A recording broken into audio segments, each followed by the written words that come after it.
For people who watch Calgary news and things out here, the Green Line, I just like ranting about that one because this is a beauty. This is an LRT, light rail transit expansion. They've been talking about it for like 16, 17 years in Calgary now. It's on and on and on. Nothing's getting done. They've done a bunch of ripping up stuff downtown. They're doing some underground utility work apparently, but what the government does, so the city of Calgary managed to get billions out of the federal government and the provincial government. Of course, they get billions of the Calgarian taxpayers and spent a decade on this thing. Still not an inch of track laid yet. I believe they spent $1.5 billion so far. The other levels of government basically said, we've given you enough. We're done. Make do. So what have they done? They keep shrinking it. It's like I said, it's like a pecker in a cold swimming pool. This thing is shriveling up so fast. Every time they give a new report on it, it gets shorter. The price doesn't get any lower. It's up to $6 billion now. And this thing is barely going to go outside of downtown. No private business could run that way for 16 years. Shareholders, others would fire them. They would pull out. The business would go broke. But when it's government, they can just keep going and going and going. And you get hooped. So what we're going to have one day is a grossly over budget project that goes from downtown Calgary into a part of town that doesn't have many people in it. And who knows when it's going to get done. And we've got to start rethinking our urban design anyways. Downtowns, who goes downtown anymore?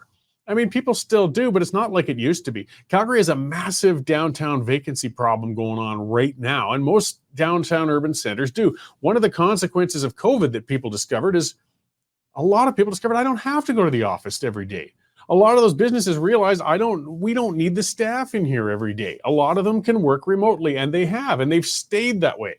Now we got the government workers who are staying that way, but they aren't actually working. They're just sitting around home playing Minecraft, but that's a separate story.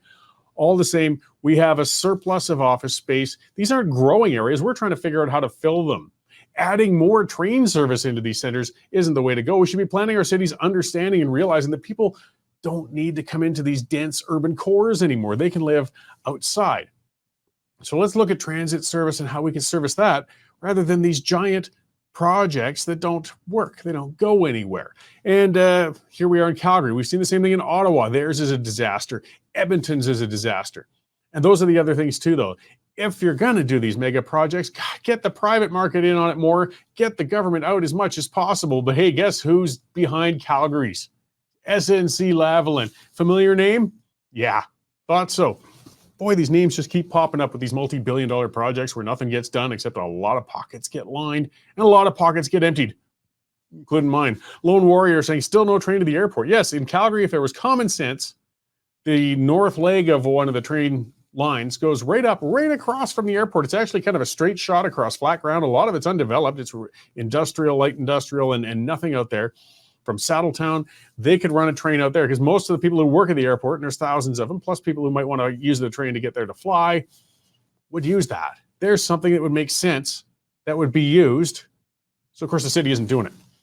Welcome to the realities, again, of monopoly service and peckerheads in power that really shouldn't be.